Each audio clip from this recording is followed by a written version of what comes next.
Welcome to Real Life Stories. I'm Kathleen Rasmussen, and I will be reading to you out of a book called Real Life Stories. And I'm going to read Chapter 7. It's entitled The Perfect Shot. One custom-made arrow in 30 seconds was all it took to bring down one of Africa's biggest wild game animals. At a young age, I realized that I had a learning disability and would need to find a way to fit in. Because of this, I had to take special classes and was not welcomed by the other kids. I had to find a different way to succeed and make friends. I looked to sports, which was a strength of mine. This helped a little, but not enough. I had a bad temper and decided that I would start to take things into my own hands by fighting. This really made me fit in. I got to the point where I feared nothing and no one. I decided that everything I did would be for me and me only. Because of this attitude, I succeeded in both sports and friendship. While playing in sports, I gave everything for me, for my glory. The glory was mine. Because of this, at a very young age, I was physically attacked with a broken shin at the age of 7 and was in the hospital at the age of 8 with a staph infection in my knee. This almost caused me to lose my entire leg. All of this just made me push harder. I became more and more popular with more and more people because I was known as the bully of the school. I had everything I thought I wanted. I would fight anyone, anywhere, at any time. I would fight for no reason at all, just because this made me even more popular. I was only in elementary school. But just when everything was going good, my parents decided to build a new house and move. That meant changing schools to a totally new school district. I had to start all over again and make new friends and prove myself to a whole new group of people. It is always difficult starting in a new school system and not knowing anybody.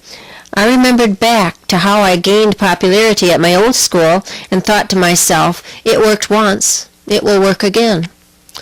I made a few new friends with what I thought was the right crowd, but was actually the wrong crowd. I went back to my same old ways of fighting for no reason, just to gain acceptance. At the age of 10, I was injured playing football and suffered from broken bones in my knee and torn ligaments and cartilage. After a few more years, I was in middle school and found myself in a very tough situation. I fought one too many times and put a boy in the hospital with major injuries. The school tried to send me away, and the boy's parents were going to press charges on me, possibly making me serve time.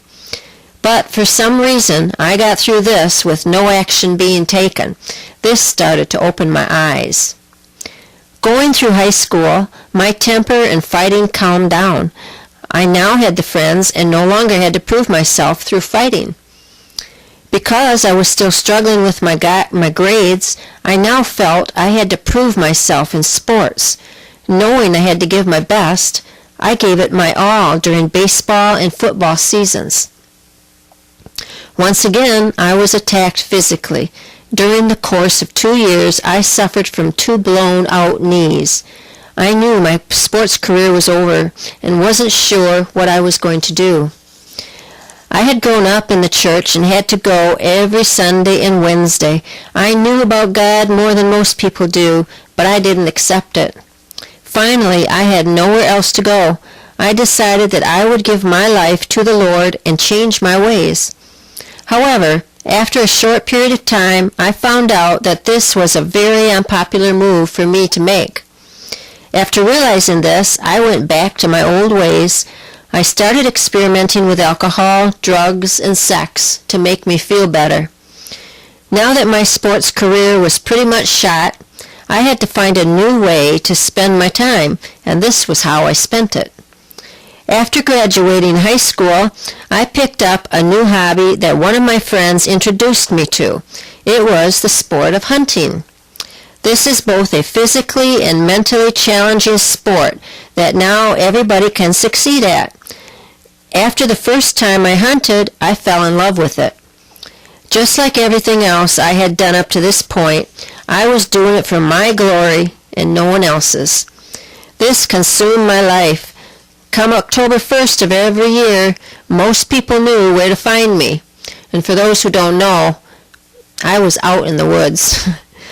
I quit good-paying jobs because my employer told me I could not have the day off. I would quit my job so I could go hunting, just so I could go hunting. As I practiced and practiced, I got better and better, and it just consumed more and more of my time. I finally decided it was time to slow down and start a family. I didn't know how I would support a family financially, but like I lived all my life, I feared nothing and wasn't afraid of this either. So we started our family. We had a daughter and then a son. They were now the best thing in my life.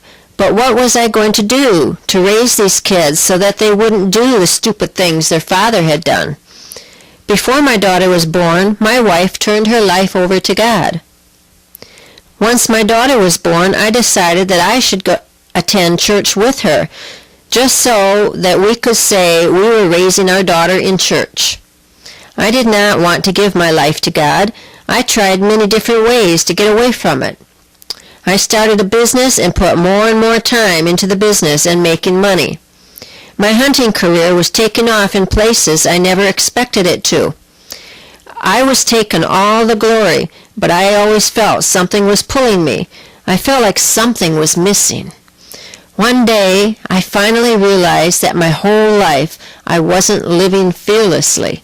I was actually living in fear.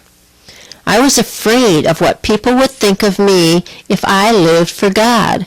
I would do anything at any time for anyone, for any reason, but I would not do anything for God.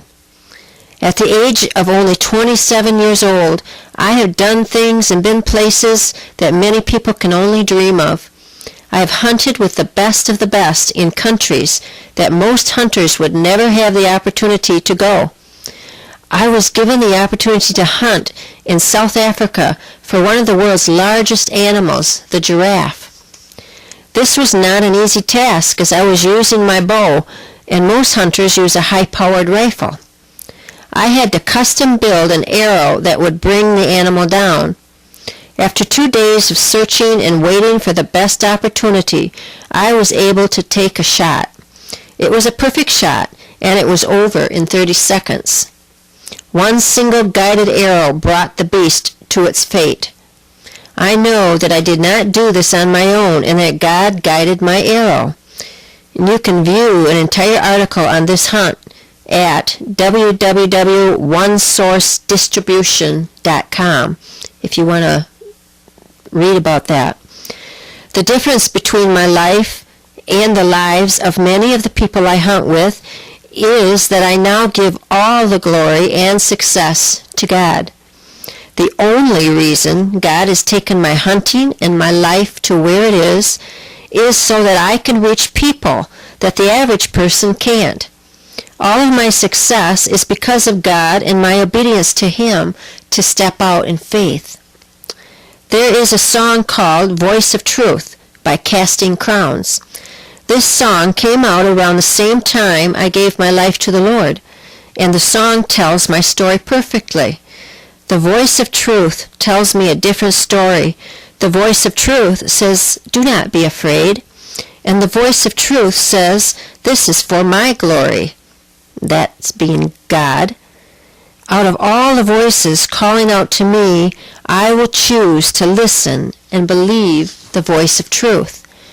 I now listen to the voice of truth, the voice of God.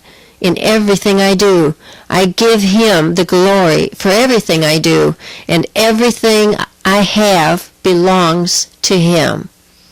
This was written by Jim.